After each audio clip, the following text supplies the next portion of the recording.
Google it, kids. You'll get the answer. In any case, how does this relate to Rudy Gobert getting traded to the Minnesota Timberwolves, Bob? I don't know. You want to talk about Rudy Gobert? It really doesn't. Doing. No, the Jazz are fine. That's a good trade for the Jazz. It's Do you know weird. Here's a conspiracy theorist. Here it is. Here's a conspiracy theory. They got as much as Paul George as whichever Oklahoma City got for Paul George when the Clippers traded him. They got everybody. You know what they're doing? For a 30-year-old center who's being paid like $42 million a year, and you have to take off the court in playoff games. If we're talking the cruel logic of NBA team building, I think Danny Ainge et al. Made out quite well. Yeah. I want to believe that they were like, we can't be good with these uniforms, so we need to be in a rebuild situation where the black and highlighter is only for a rebuild, and we associate it with a bad time in Jazz basketball. We have covered the Jazz uniform. Okay. We have covered him, but I'm saying like they're going to only be bad with these uniforms, and it cannot be a coincidence that they elected now with a uniform rebrand to be bad for 5 years. It can be a coincidence. I don't know. will say this in terms of what the Jazz are doing. Mm-hmm.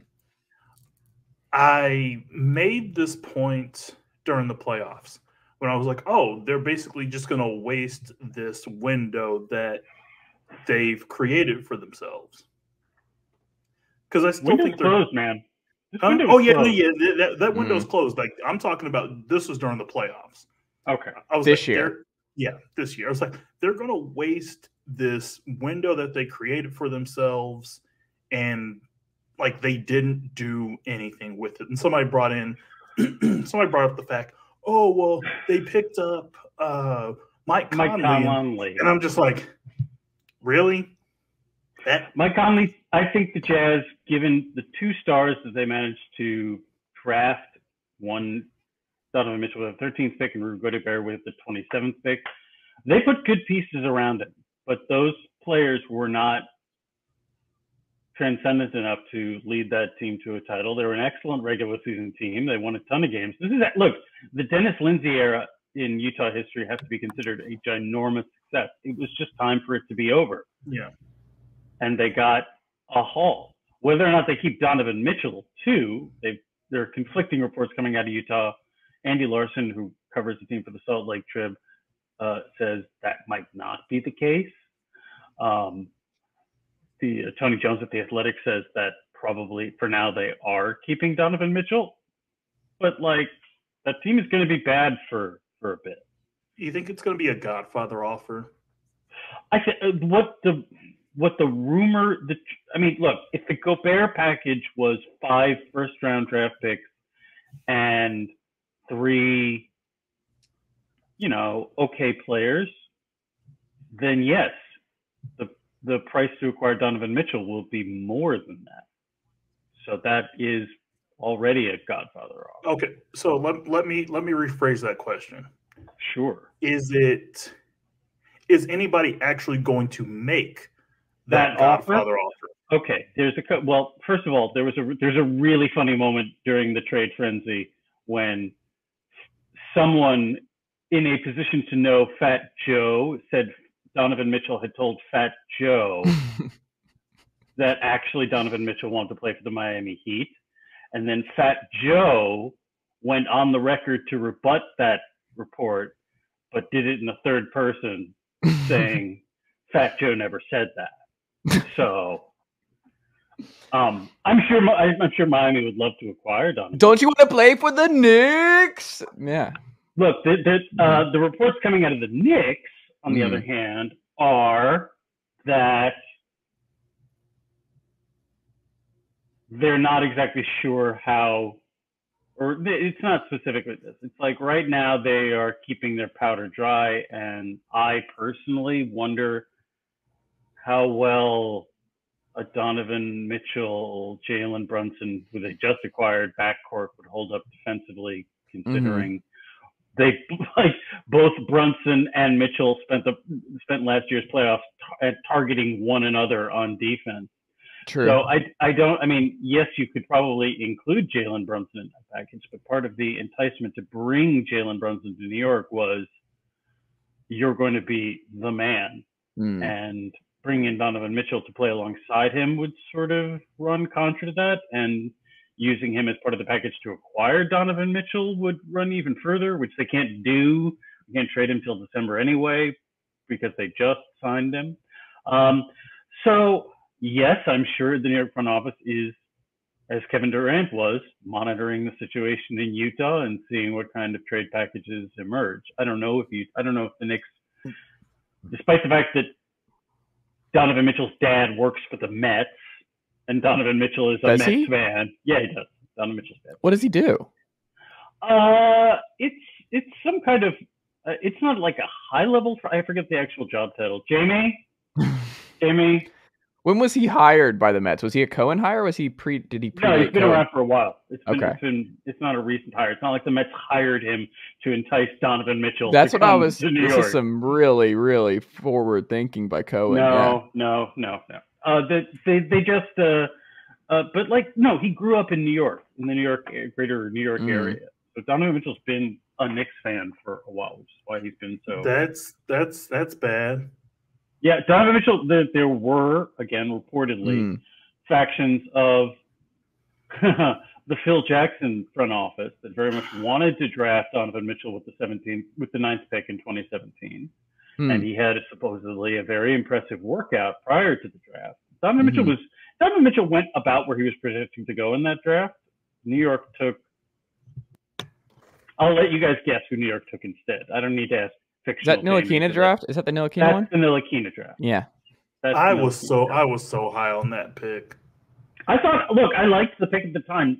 Everyone said Ntilikina is going to take a couple of years to develop, but that was also where he was projected to go. No one was screaming about it being a massive reach or anything like that. Many people wanted Dennis Smith Jr., who I don't know if he'd been allowed to start in New York his whole career and didn't have to suddenly change his entire game playing against Luka Doncic. Maybe things would have turned out different for Dennis Smith Jr., but that's some alternate timeline stuff that we'll never know. In any case, so yes, there are a lot of narrative threads connecting Donovan Mitchell to New York. Reportedly, for now, given the current roster makeup of the team, he's not a target. Who might be interested in him? I don't know. I don't think anybody connected the Minnesota Timberwolves to Rudy Gobert until yesterday. So yeah, I just don't think there's a lot of teams that are going to put all their. I don't think he's at that. I don't think he flips a lot of these teams that are close. Like I don't think they see him as a two-way player that will get them over the hump. And I don't know. I like Donovan Mitchell, but I like Donovan Mitchell too, but there are limitations to being a 6'1" scoring guard. Right. I just don't think he's already 25, I think. Yeah, the team to do it would be like a Portland situation where they give away all their assets that they've acquired and they just are like, hey, we'll just see what happens with Dame and Mitchell here late at the end of Dame's prime. I mean, Portland could be a play-in team this year. Yeah. I mean, they re-signed Nurkic for a lot. 470 is a lot. They have Jeremy Grant. They got Jason Hart, who I always like. Josh Hart. Josh Hart. I think there was a Jason Hart in the NBA, though. There was a Jason. Maybe. Yeah. Jason Smith. He was a Knick. Remember Jason Smith? We're not talking about Jason Smith. I hate Jason Smith. I think what did he do? Jason. He just got boards. I'm fairly sure I described Jason Smith in print or in a digital media publication as a walking jar of expired mayonnaise. I really dislike Jason Smith. That's mean. That's really mean, I was Bob. mean to him. He didn't do anything to hurt me. I just didn't like him. I didn't like watching him play sports on my team. That's the difference between old media and new media. New media doesn't talk to Josh Hart, Jeremy Grant, Yusuf Nurkic, Dame, re-signed Anthony Simons, Noosa Little. I think Ben McLemore might hang around again. They've got all of those, all those players who I can't recall right now. Zach Collins starting for them. Greg Brown. Zach Collins got traded. Did he? With San Antonio. Yeah. Oh, that's right. He did. Okay. Yeah. They've got they re-signed Nurkic. Yeah. They got a possible playoff team there. I don't know. The West is tough, man. They're a play-in team at the most. Yeah, at the most. At the most. Okay, so right now there is not a clear market for Donovan Mitchell. You know, and I think the smart move for the Jazz would be not to go full tanking for Victor Wembanyama, but hold on to Dame and see what happens. Not Dame. Hold on to Mitchell. Wait for more offers to materialize. See what the market will bear. My favorite thing, I don't know. We'll end it on this. What do you think? Do you think Mitchell stays, or is he on another team on opening night? Because I don't think he gets traded after that. Like once they decide they pivot, he's going to be there. What do you think? Andrew Hammond, I'm poking you. Give me the deadline. I mean, opening night. No, I know that. I'm just saying trade deadline. Okay. I just don't think guys move like that anymore at the trade deadline. If he doesn't move now, I don't think he moves. There may be a team that will be, they'll be close to a top 4 and maybe put themselves think that okay, we need one more piece to get us into finals contention.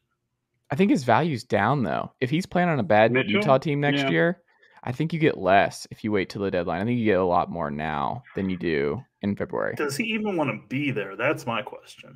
Well, at this point, I mean, look, it was fairly clear that there was some kind of a rift between him and Gobert, an irreparable one. So now that Gobert's gone and management has said, this is your team. Granted, he's playing, I don't even know who's left. There's, Conley's still there, but I'm going to love the pick and pop with him and Walker Kessler. Like Kessler was putting that up at Auburn. Yeah. As Wendy said, that was just fantastic. Yeah. That was a delightful bit of NBA Twitter weirdness. The Brian Windhorst meme day.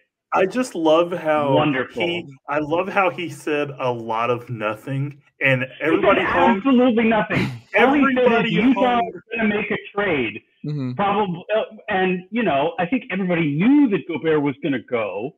They just didn't know what or how or how, and he didn't certainly say Gobert is going to go to a team that you wouldn't expect. He gave zero hints of he's not, Nostradamus. He predicted nothing.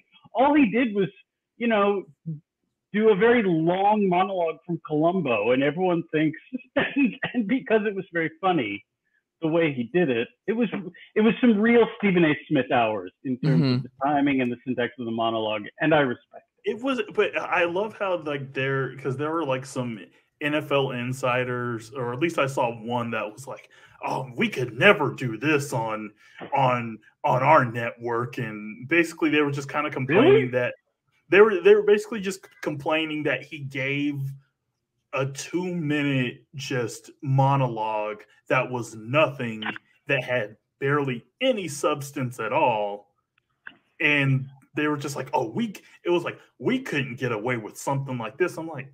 And he got aggregated. Because he consciously fed himself to the aggregation hordes. Good job, Brian Windhorst. I think it was fun. It was hilarious, and it made for some very funny memes. And I posted memes that I thought. There you go. Did you see the ABCDE? FGHIJKLMNOP that with the different stills from Windhorst was pretty funny. Who said it. I like the person who set the entire monologue to a Hans Zimmer song. Yes. I forget which one that one was released. It was Mountains, I want to say. He was a Twitter main character one day this week too, wasn't he? And is it Hans Zimmer or Hans? I always thought it was Hans. Hans. Okay. Hans chimed in, I think, on the Supreme Court ruling. He popped out of nowhere and he had a take. What was it? He was a main character one day on Twitter. No. It wasn't main. He did have some thoughts about our current politics. And it got picked up and everyone went, oh. Hans Zimmer's got some takes. Was it the type of take that's like Thank you, Bob. So was he like the main character for normal Twitter, or was he the main character for I'm offended by everything right-wing Twitter? Because they will make you a main character for everything. No, I think yes, it went into the more politics Twitter turf. Mm-hmm. It wasn't even that spicy a take, if I recall. I don't remember what it is. So it was more that Hans Zimmer is just out here putting his takes on Twitter.com now. It's just that nobody saw some Hans Zimmer takes coming. It's like know. Hans Zimmer has entered the chat. Wait, what? Yeah. Kevin Durant only wants to play. And now Kevin Durant on teams that he wants, but without people giving up players. I love this. Kevin Durant only wants to